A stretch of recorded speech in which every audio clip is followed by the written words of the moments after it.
चारों संत हंसने लगे, बोले नारद तुम्हें मालूम नहीं है जिनके पास में तुम होकर के आए हो वो कोई साधारण नहीं है। बोले कौन है भगवान?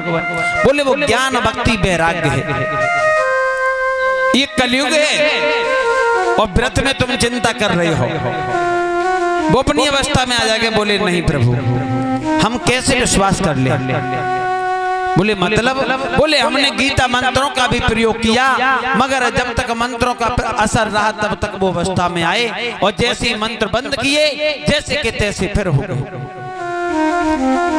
तो संत कुमार हंसने लगे, कि बात कही नारद ये सतयुग त्रेता द्वापर नहीं है। बोले क्यों? बोले सतयुग द्वापर त्रेता में बड़े अच्छे अच्छे कर्म होते थे, भगवान को आठों पैर इंसान भजने वाला था, चलते फिरते सोते जागते उठते बैठते भगवान का स्मरण करता था, चिंतन करता था। मगर अब कहाँ है समय है? अब इंसान केवल अपने लिए भज रहा है, भगवान के लिए नहीं भज रहा है। श्री अन्य देव की पूजा में उन देवों पर विश्वास कहाँ, श्री पेट देव की पूजा में हर पूजा का अवकाश कहाँ। इंसान तो केवल अपने पेट के लिए भाग रहा है, ये भी मुझे मिल जाए, ये भी मुझे मिल जाए। अब बताओ नारद भगवान का नाम कब लेगा वो, जब सब अपने लिए भाग रहा है। तो यहाँ भगवान की आस्था नहीं है, यहाँ केवल अपनत्व की आस्था पड़ी हुई है। और सच बात है परीक्षित जी, इस कलयुग में इंसान केवल अपने लिए जी रहा है, दूसरे के लिए नहीं जी रहा है। अगर तुमसे मतलब होगा तो तुम्हारे पास 20 बार भाग कर आएगा और जब उसका मतलब निकल जाएगा फिर तुम्हारी तरफ मुड़कर भी नहीं देखेगा। वही महाराज नारद से कह रहे हैं संत कुमार ये कलयुग है, हे नारद यहाँ पेट देव की पूजा के लिए इंसान भाग रहा है, भगवान के पास भी जाता है, अगर 2 रुपए का प्रसाद चढ़ाता है तो 20 लाख रुपए मांगता है, 5 रुपए का प्रसाद चढ़ाता है तो कहता भगवान मेरे बालक की नौकरी लग जाए। और सतयुग द्वापर त्रेता में ऐसा नहीं होता था, वो केवल भगवान को भजने वाले थे, कर्म करते थे, फल की इच्छा कभी नहीं करते थे। अब इंसान कर्म नहीं करना चाहता है, फल की इच्छा करता है। अब तो बड़ी बड़ी महाराज ठेकेदारी इंसान लेता है, अगर अलवारी में भगवान को रख लेता है और भगवान के पास हाथ जोड़ के कहता है प्रभु हमारा पड़ोसी बड़ो पैसे वाला हो गया है, अब हमें कभी पैसा वालों बने हो। अगरबत्ती घुमा जाए रहे भगवान जितनी जल्दी हो उतनी जल्दी हमारे बालक की नौकरी लग जाए।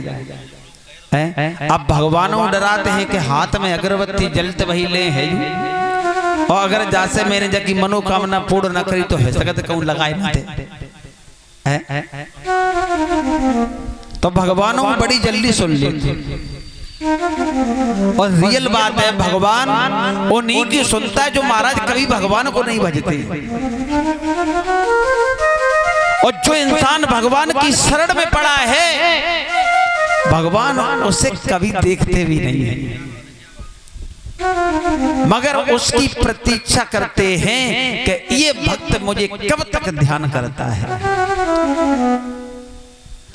जो महाराज इधर उधर से छीन झपट के पैसा इकट्ठा करते वो थोड़े दिन का है, और जो मेहनत से करते भगवान का ध्यान करते हैं वो वर्षों तक रहता है। लोग कहते हैं कि जब भगवान देता है तब छप्पड़ फाड़ के देता है, और जिस दिन लेता है तो थप्पड़ मार के लेता है। भगवान के यहाँ देर है, अंधेर नहीं है। अगर हम भगवान को भजते रहेंगे, ईमान पे डटे रहेंगे तो एक दिन हमारी विजय होगी। और अगर हम महाराज दूसरे का छीनेंगे तो महाराज विजय होने वाली नहीं है। जिस समय भगवान ने पांडवों से विजय हासिल करवाने के बाद पांडवों से कहा कि तुम्हें क्या चाहिए, तो किसी ने कहा कि मुझे महाराज राज्य मिल जाए, कोई बोला प्रभु आपका धाम मिल जाए, किसी ने कुछ मांगा। अब बारी आई मैया कुंती की, तो काम मां अब बुआ तुम कछु मांगे ले। तो मैया कुंती के मुख से निकल गया, हे माधव अगर हमें तुम देना ही चाहते हो तो हमें और कुछ नहीं चाहिए, मुझे दुख दे दो। क्या मांगा? दुख दे दो। तो भगवान को हंसी आ गई, बोले मैया क्या मांग रही हो? अरे तुम्हारी सारी जिंदगी दुखों में निकल गई है और आज तुम फिर दुख की बात कर रही हो। अरे सुख मांग लो। तो कुंती बोली बेटा ये जिंदगी जब दुख में निकल गई है तो आगे वाली जिंदगी भी अगर दुख में निकलेगी तो तू मेरा साथ नहीं छोड़ेगा, और अगर मैंने सुख मांग लिया तो आज ही तू मुझे छोड़ करके चला जाएगा। क्या कहा? अगर मैंने सुख मांग लिया तो तू मुझे सुख दे के चला जाएगा, मगर तू मेरे पास कभी नहीं आएगा। और अगर हम दुख मांगेंगे तो दुख में तेरा स्मरण करते रहेंगे, तेरा चिंतन करते रहेंगे, तू हमसे एक पल दूर नहीं जा पाएगा। अगर आज तू नहीं होता तो कौरवों से मेरे बच्चों की कभी विजय नहीं होती। तू मेरे बच्चों का सारथी बन के रहा, इसलिए मुझे सुख की जरूरत नहीं है, मुझे तो केवल दुखों की जरूरत है। अगर दुख पड़ता रहेगा तो हम तुझे याद करते रहेंगे। और सच बात है, दुख में सुमिरन सब करे, सुख में करे न कोई।